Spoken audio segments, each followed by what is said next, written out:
Where are you, Lissie? Right up the stairs, Teddy.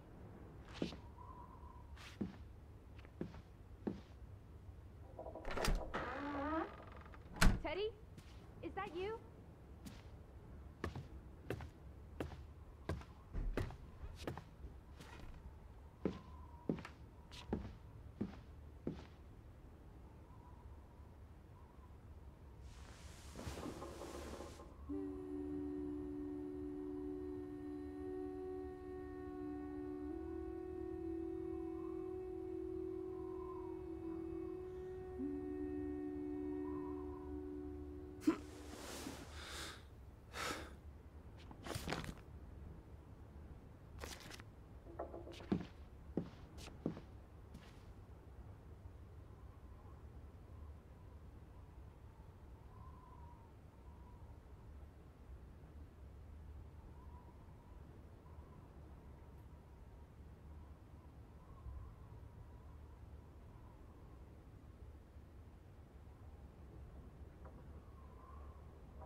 This is her room. Hmm? Are you paying attention? Ruth. Can you imagine? One moment you're living a perfectly happy life, and then... nothing. Darkness. Forever and ever. Maybe there's something here that can tell us what happened to her. This is a waste of my time. We might be the only ones left to tell her story, Edward. You're just being melodramatic. I'll help you look. There's still no sign of the Fretlands. Maybe they left town after Ruth died. What's the point of this? I should be looking for Betty. I hate you sometimes.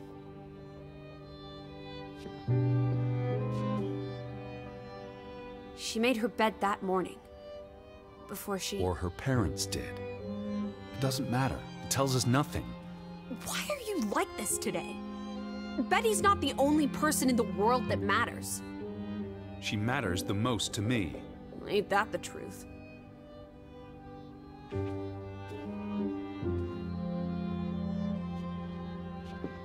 Ruth was an artist. This is very primitive. Have you ever met a child, Edward? She wasn't Monet, she was 8. That must be Ruth and Simon's fathers. Perhaps. They weren't on the best of terms. They look like they want to kill each other. To a child, maybe it looked worse than it was. Children are more insightful than you give them credit for, Teddy Bear.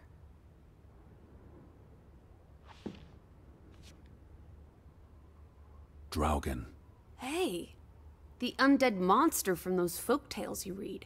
What an odd book for a child to have. I don't know. Children love scary stories. This looks interesting.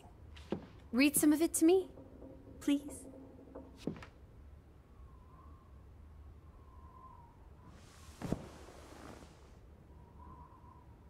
In Norwegian folklore, the appearance of Draugen, the reanimated corpse of a drowned mariner, heralds death. Draugen haunts the Black Seas in a shattered boat. The beast has a man's body and wears a sou'wester. But instead of a head, there is tangled seaweed, and the revenant's chilling cry freezes mortal blood to ice. Draugen has the power to enter the dreams of the living. If you wake from such a dream, you have been spared, though someone close to you... That's enough of that. It's nonsense, of course. Not something a child should be reading. Do you think Draugen took our boat? Maybe he's out there, on the fjord, waiting for nightfall so he can return to shore and... No. Your soul lacks poetry, Edward Charles Harden. I pity you.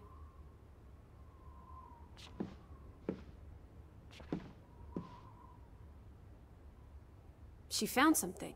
Where's that supposed to be? A cave. Or the... Mine. It could be. But what did she find?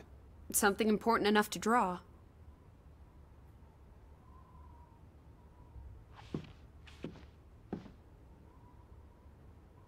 This must be the village church. That's Ruth and her family on one side of the aisle. Simon and his father on the other. A community divided.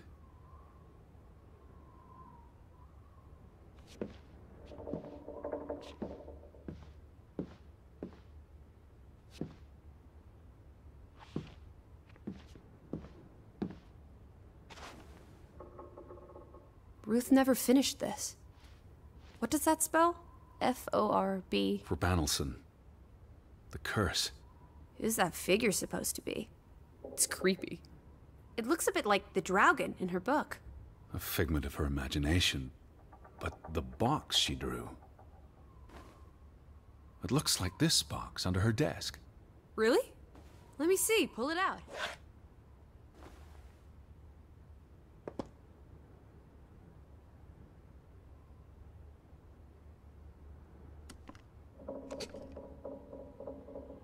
What is this?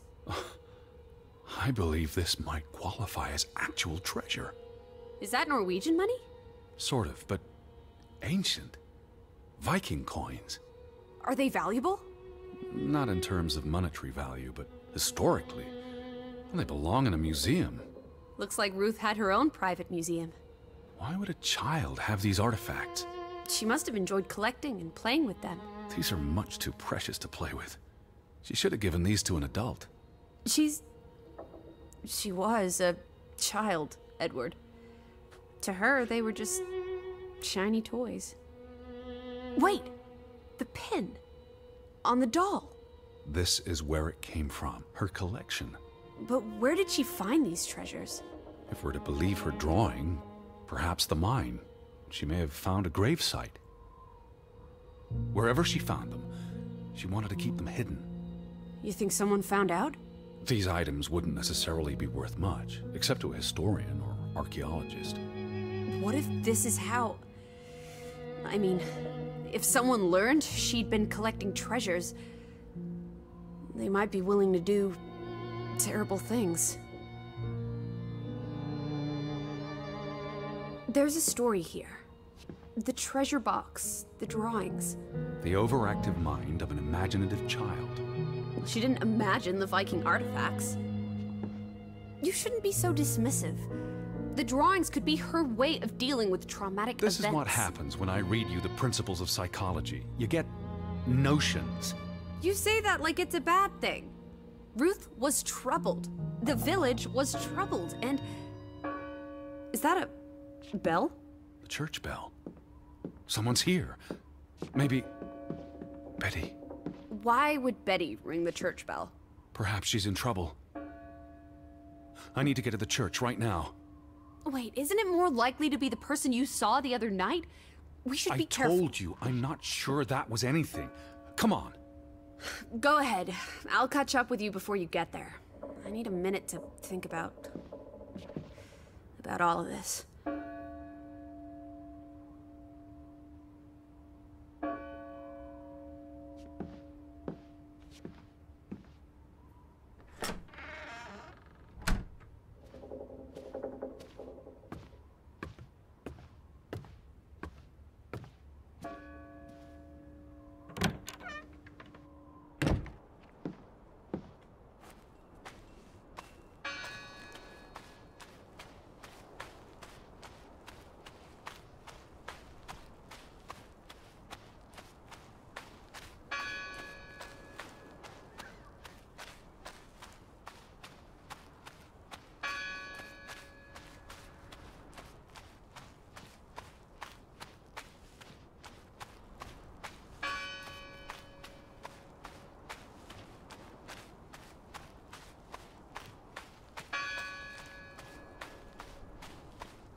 These fresh graves.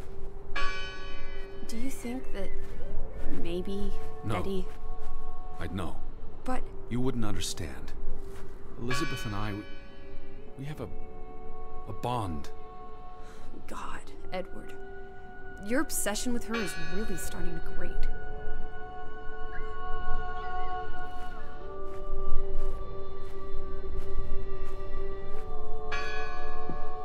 No one's touched these since yesterday.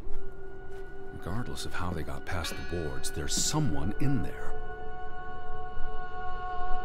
Who did this?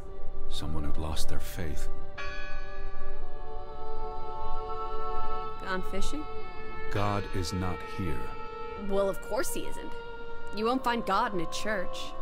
God is the wind in the trees, the grass between your toes, the brook that runs through... That's nature, not God. Can you peek through the boards?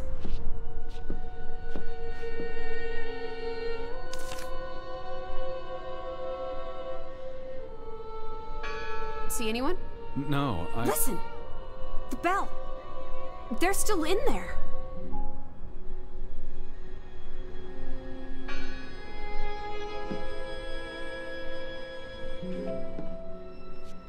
Hello?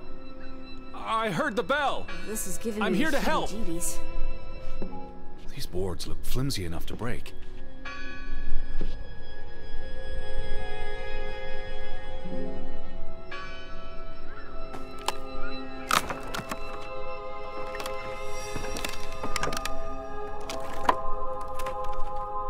Look at that. The ethyl comes in Edward. I didn't think you had it in you, old fruit. Be quiet. Betty? Are you here? Hello? This is Edward Harden. I'm looking for my sister, Elizabeth. Stop shouting, Edward. We're alone. There are only ghosts here. There are no ghosts. I don't know about that.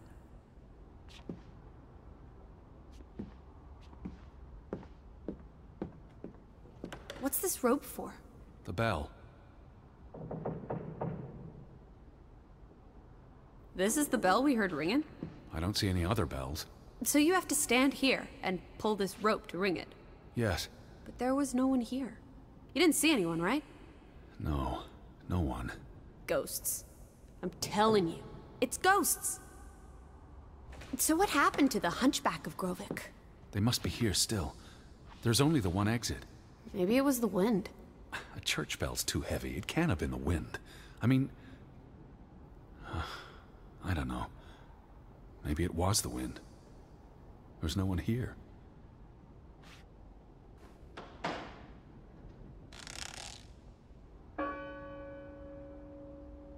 I don't like that sound. Please stop.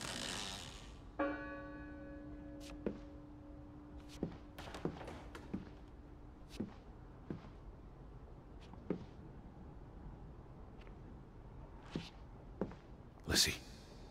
Look. Betty's gloves. They are definitely Betty's. Oh, for She got Pete's these sake. in Boston before she left for New York. She bought them at Woolworth. I remember the day She's here. Where? And why would she leave her clothes lying around? It doesn't make sense. Breadcrumbs. She's sending me a message. She knew I'd recognize her gloves. Her hat. She's left a trail for me to follow, like Ariadne's red thread. We're not in a lab. Betty will have left more crumbs. Betty, you're turning into such a pill.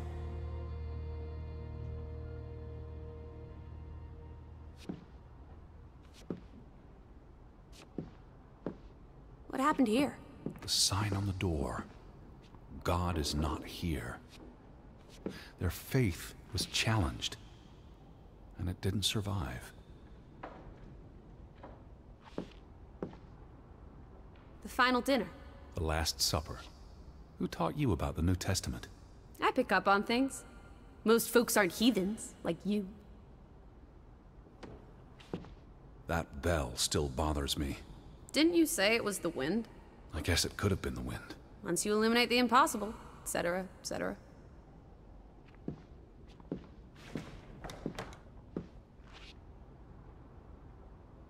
What's that? The last sermon that was held here. What does it say?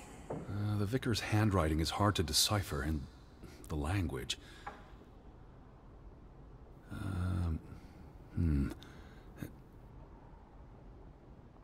He talks about the village being divided for 20 years. This sermon was held on the anniversary of the accident this past summer.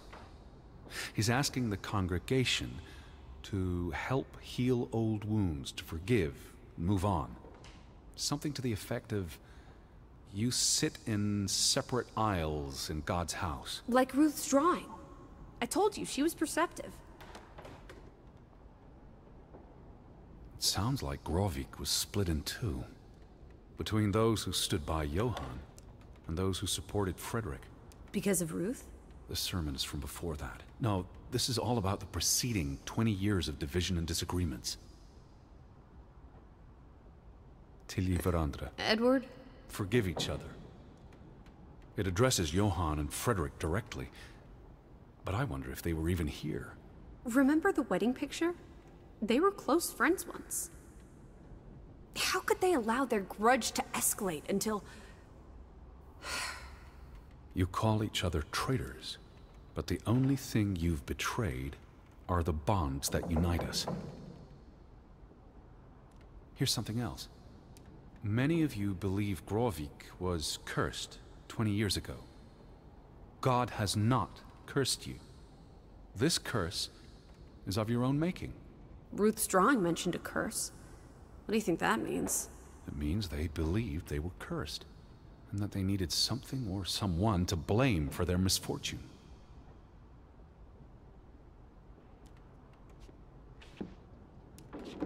What are you doing? We're in a church. Thought you didn't believe in God. I do believe in civility.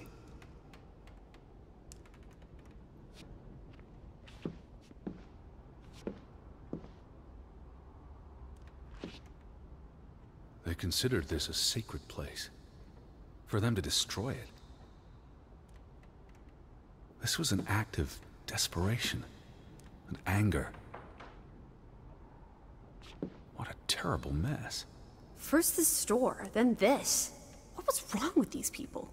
They were angry and afraid.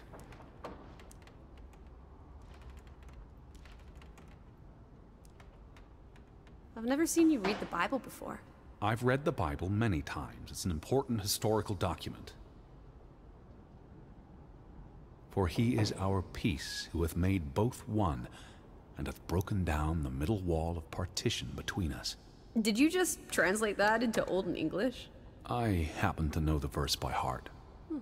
You still manage to surprise me sometimes.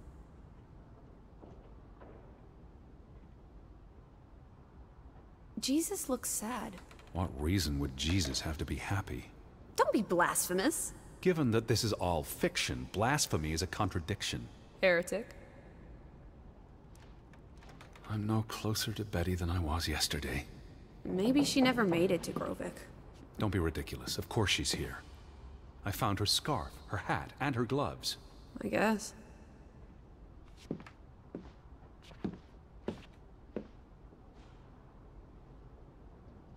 The church book.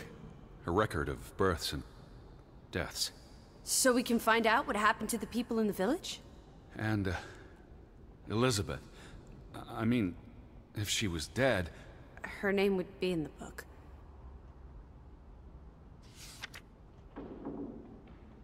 Vandals. Tore it to pieces. I don't think the missing pages left the church. Look.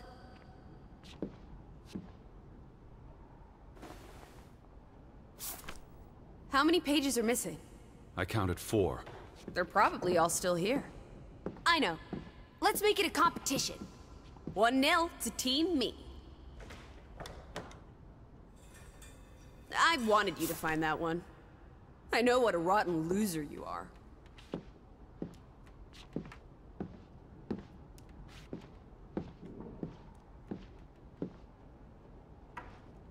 You found another one? Just one more page missing.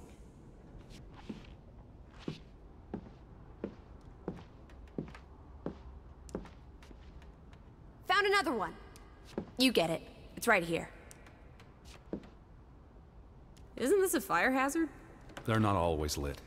Each candle represents a single prayer. That's a lot of prayers. There were a lot of deaths.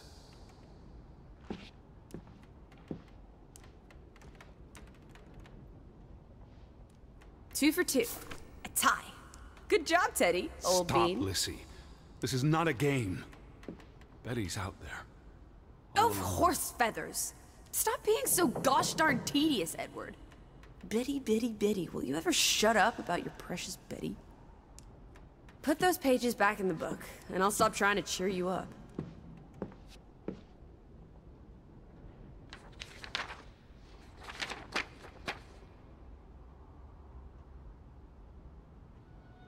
This book goes back years. It lists births and deaths. Here's the 3rd Fretland brother. The one who died in a cave-in. Someone added the word for Banelson, probably quite recently. What does that mean again? Curse. That word is all over this book. Not just the men who died in the mine, but other deaths in the last 20 years. Ruth's drawing and the sermon both mentioned a curse. What do you think it means? I don't know. There were surprisingly few births. Perhaps they blame that on the curse as well.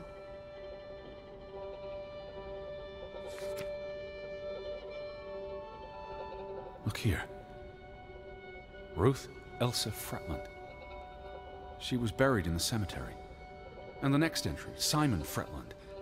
Now this is interesting. Simon is dead? Oh, that's dreadful. He drowned the day after Ruth died. Probably no coincidence. See what's scribbled next to it? Mord? Murder. Who killed him? Ruth's father? Or the mob that trashed the store? It doesn't say. After the children, a half-dozen deaths in a single week. The curse. It's listed as the cause for every single death. Maybe there really was a curse. Primitive superstition. But something changed after Ruth and Simon. It might explain why there's no one around. Edward, if it killed everyone, how's that not a curse? What does that word say? Next to those names at the bottom. Foredar. Traitor.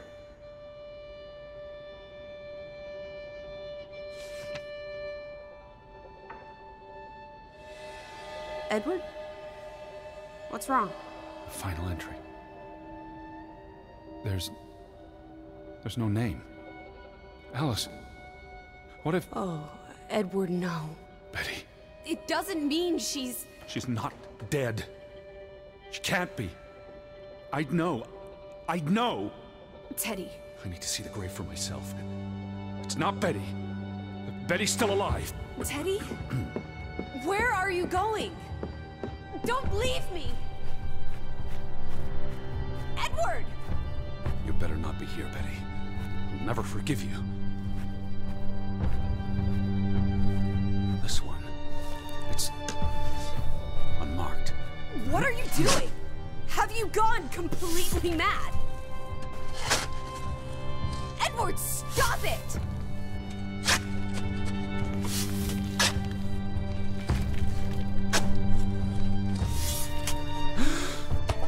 Thank God. It's not her. It's not Betty. It's not her. Oh, Edward. What have you done? It's not Elizabeth. I was so afraid. You're a monster. But I had to be sure. If Betty had... To hell with your Betty! When did she ever shed a tear for you? Don't talk about my baby sister like Or that. what? Or what, Edward? What will you do? Ignore us? Banish us? You've spent your entire life chasing her. When are you going to do something useful with what's left of it? Quiet! Just leave me be. Fine. Lissie? Alice? Come back. Don't leave me alone. Please. Come back. I need you. Lissie? Where are you?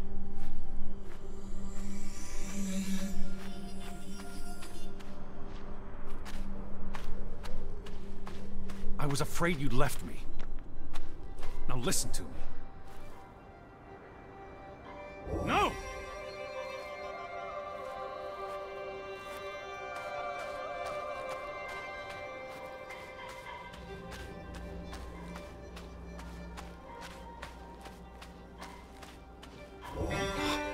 Lissie. Hey. Lissie, please listen to me. I didn't mean what I said. Of course you meant it. Everything's always about Betty. Betty, Betty. I care about you both.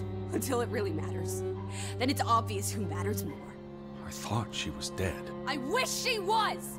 Don't. You deserve to be alone.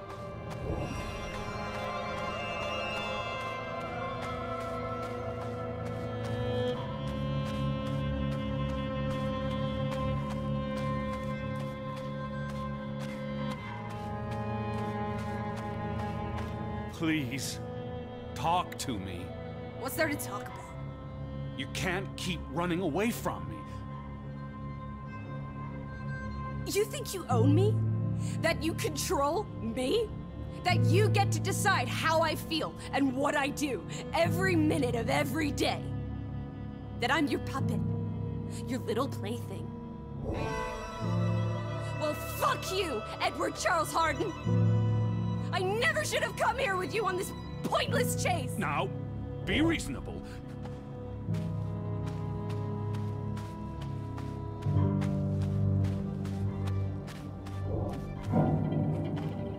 Lissie? Alice, what are you doing? What I should have done years ago. Maybe now you'll learn to appreciate us. Now listen to me. Please, listen. Hear me out. Don't do this.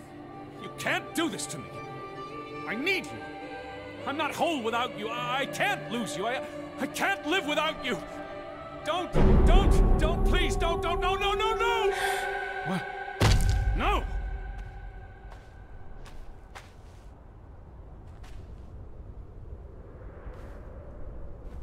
Oh, Alice. What have you done? Please, be all right. Please, don't. You make me sick, Edward. Your mother and father would be ashamed. Elizabeth would be ashamed. They did not think you deserved their love, so they abandoned you. Don't. Oh, my child. We are all that you have, and we love you. We are here. With us, you are never alone. Do not forget. No, Never. I never forget. I am never alone.